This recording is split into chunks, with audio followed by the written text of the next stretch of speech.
Hello दोस्तों, कैसे हैं आप सब। उम्मीद करती हूँ अच्छे और मस्त होंगे। प्यारे दोस्तों, आज की कहानी है काली बहू की गोरी सौतन का करवा चौथ।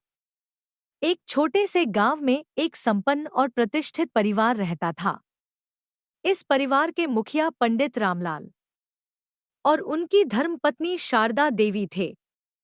वे गांव में अपनी धार्मिकता और उदारता के लिए जाने जाते थे। उनका बेटा राजेश एक उच्च शिक्षित और समझदार युवक था, जो गांव के विकास और अपने परिवार की प्रतिष्ठा बनाए रखने के लिए समर्पित था। राजेश का विवाह सावित्री नाम की एक लड़की से हुआ, जो स्वभाव से स्नेही और समझदार थी। सावित्री सांवले रंग की थी, लेकिन उसके गुण और उसकी कर्मठता ने उसके रूप को गौण बना दिया था। पंडित रामलाल और शारदा देवी भी सावित्री से खुश थे, लेकिन समाज की सोच और मान्यताएं अक्सर उसके सांवले रंग को लेकर टिप्पणी करती थी। कुछ समय बाद परिवार के दबाव में आकर राजेश का दूसरा विवाह सुमन से हुआ।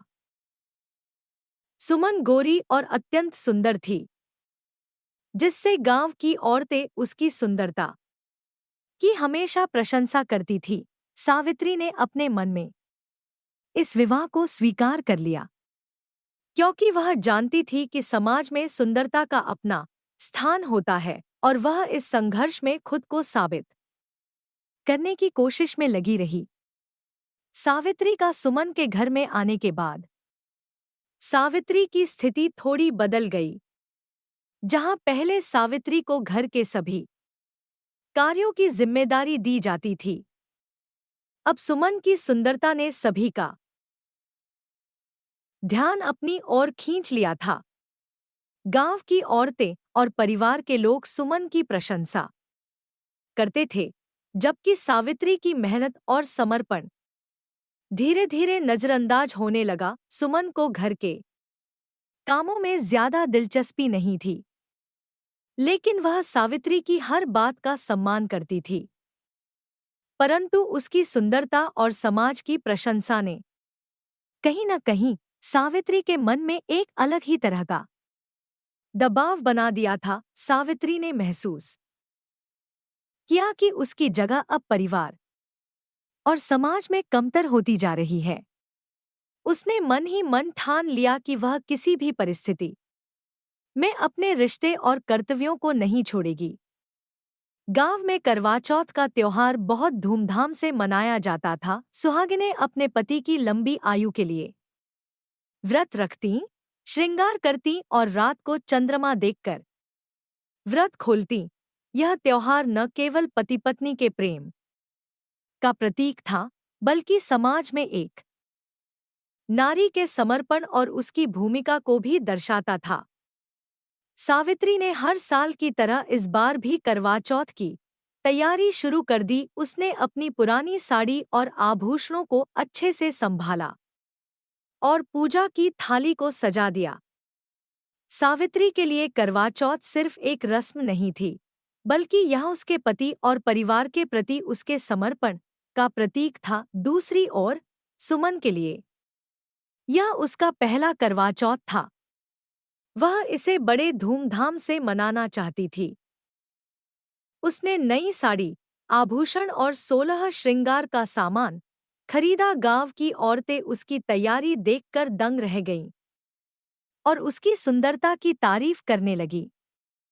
सुमन ने सोचा कि इस त्योहार में उसकी सुंदरता सबका ध्यान आकर्षित करेगी और वह इस दिन को खास बना देगी। सावित्री और सुमन दोनों ही करवा चौथ के लिए अपने अपने तरीके से तैयार थीं। जहां सुमन अपनी सुंदरता और बाहरी दिखावे पर ध्यान दे रही थी, वहीं सावित्री अपने समर्पण और पूजा की भावना में डूबी हुई थी। गांव की औरतें दोनों के बीच तुलना कर रही थीं। कुछ औरतें सावित्री के पक्ष में थीं, जो कहतीं, सावित्री कितनी समर्पित है। वह न सिर्फ अपने परिवार के लिए मेहनत करती है, बल्कि अपने पति के लिए भी पूरी श्रद्धा के साथ व्रत रखती है। वहीं दूसरी ओर अधिकतर औरतें सुमन की सुंदरता और उसकी तैयारी की तारीफ करतीं। सुमन तो इस बार सबसे सुंदर दिखेगी। उसका श्रृंगार और सजावट देखकर सभी हैरान हो जाएंगे। सावित्री को समाज की इन बातों से थोड़ी चोट पहुंची, लेकिन उसने अपना ध्यान व्रत और पूजा पर केंद्रित रखा। वह जानती थी कि उसकी असली पहचान उसके कर्म और उसकी भक्ति में है, न कि उसके रूपरंग में। करवा चौथ का दिन आ चुका था। सुबह से ही दोनों बहुओं ने व्रत रख लिया था। सावित्री ने अपने पुराने कपड़ों और साधारण आभूषणों के साथ सादगी में 16 श्रृंगार किया, जबकि सुमन ने महंगे वस्त्रों और आभूषणों के साथ खुद को सजाया। गांव की सभी औरतें दोनों के रूप और तैयारी को देखकर अपनी अपनी राय व्यक्त कर रही थीं। शाम के समय सभी औरतें एक स्थान पर इकट्ठा हुईं, जहां चांद निकलने का इंतजार किया जा रहा था। सावित्री ने अपनी पूजा की थाली बहुत ही सादगी और भक्ति के साथ सजा रखी थी। वहीं सुमन की पूजा की थाली और श्रृंगार देखने लायक थे। जब चांद निकला तो दोनों ने अपने अपने पतियों के साथ चांद को देखकर पूजा की। सावित्री ने अपने पति के लिए पूरी श्रद्धा और भक्ति के साथ प्रार्थना की, जबकि सुमन भी इस रस्म को निभाने में कोई कसर नहीं छोड़ रही थी। लेकिन दोनों की प्रार्थनाओं और भावनाओं में एक बड़ा अंतर था। सावित्री के लिए यह त्योहार उसकी आत्मा का समर्पण था, जबकि सुमन के लिए यह त्योहार उसकी सुंदरता और सामाजिक मान्यता का एक अवसर था। पूजा के बाद गांव की औरतें सुमन की तारीफ करने लगीं। उन्होंने उसकी सुंदरता और उसकी सजावट की भरपूर प्रशंसा की।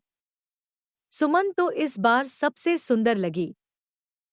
उसकी पूजा की थाली और उसका श्रृंगार देखकर मन खुश हो गया। लेकिन तभी गांव की सबसे बुजुर्ग महिला दादी अम्मा, जो गांव की सबसे सम्मानित महिला थी, ने सभी का ध्यान सावित्री की ओर खींचा। उन्होंने कहा, सावित्री की भक्ति और समर्पण में जो सच्चाई है, वह किसी भी बाहरी सुंदरता से बढ़कर है। सच्ची सुंदरता वही होती है जो मन और आत्मा में हो। सावित्री ने जो पूजा की है, वह उसकी श्रद्धा और प्रेम का प्रतीक है। सावित्री को यह सुनकर आश्चर्य हुआ। दादी अम्मा की बातें सुनकर वहां मौजूद सभी औरतें चुप हो गईं और उन्हें एहसास हुआ कि सच्ची सुंदरता वास्तव में आंतरिक होती है, न कि बाहरी दिखावे में। दादी अम्मा की बातें सुनकर सुमन ने भी आत्ममंथन किया। उसे एहसास हुआ कि उसने हमेशा अपनी सुंदरता और बाहरी दिखावे पर ही ध्यान दिया है, जबकि सावित्री ने सच्चे मन से अपने पति और परिवार के लिए समर्पण दिखाया है। सुमन ने महसूस किया कि असली सुंदरता उसके बाहरी रूप में नहीं, बल्कि उसके मन की भक्ति और प्रेम में होनी चाहिए थी। सुमन ने सावित्री के पास जाकर माफी मांगी और कहा, दीदी, मैं हमेशा आपकी भक्ति और समर्पण को नजरअंदाज करती रही। मुझे लगता था कि सुंदरता ही सब कुछ है, लेकिन आज मुझे एहसास हुआ कि असली सुंदरता आपके जैसे लोगों में होती है। आपने जो किया है, वह मैं कभी नहीं कर सकती। सावित्री ने सुमन को गले लगाते हुए कहा, नहीं सुमन, तुम में भी वही गुण है, बस तुम्हें अपने अंदर की सच्ची सुंदरता को पहचानने की जरूरत है। करवा चौथ का असली मतलब सिर्फ पति के लिए व्रत रखना नहीं है, बल्कि यह रिश्तों में प्रेम और सम्मान बढ़ाने का एक अवसर है। इस दिन के बाद सुमन और सावित्री के बीच का रिश्ता बदल गया। जहां पहले दोनों के बीच एक अदृश्य दीवार थी, अब वह पूरी तरह से टूट गई थी। दोनों ने एक दूसरे का सम्मान करना शुरू कर दिया और मिलकर परिवार की जिम्मेदारियों को निभाने लगी। सुमन और सावित्री के बीच अब पहले जैसी कड़वाहट नहीं रही। दोनों बहनें एक दूसरे का हाथ बंटाती, एक दूसरे का सम्मान करती और मिलकर घर के सभी कामों को संभालती। जहां पहले सुमन को सिर्फ अपनी सुंदरता पर गर्व था, वहीं अब वह सावित्री के साथ काम करते हुए उसकी सादगी और समर्पण को समझने लगी थी। सावित्री के लिए भी यह एक नया अनुभव था।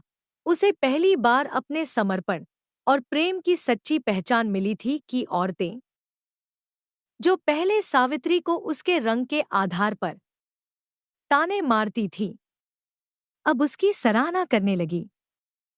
सावित्री का सरल स्वभाव, उसकी मेहनत और परिवार के प्रति उसका समर्पण धीरे धीरे सबकी नजरों में आ गया। सुमन भी अब सावित्री का समर्थन करने लगी थी और उसने समाज के सामने यह साबित कर दिया कि सावित्री वास्तव में घर की असली धुरी थी। इस करवा चौथ ने न केवल सुमन और सावित्री के रिश्ते को बदला, बल्कि पूरे गांव के लिए भी एक उदाहरण प्रस्तुत किया। गांव की औरतों को यह समझ में आ गया कि बाहरी सुंदरता के पीछे भागने के बजाय इंसान के अंदर की सुंदरता को पहचानना और उसका सम्मान करना सबसे जरूरी है। प्यारे दोस्तों, यह कहानी यहीं पर समाप्त होती है। आपको यह कहानी कैसी लगी? कमेंट बॉक्स में जरूर बताएं। अगर आपको हमारी ये कहानी पसंद आई हो तो कृपया हमारे वीडियो को लाइक, शेयर और चैनल को प्लीज सब्सक्राइब जरूर कर लें। इससे हमें मोटिवेशन मिलता है और आप तक ऐसी ही मजेदार कहानियां सबसे पहले पहुंचती रहेगी। प्यारे दोस्तों, नमस्कार।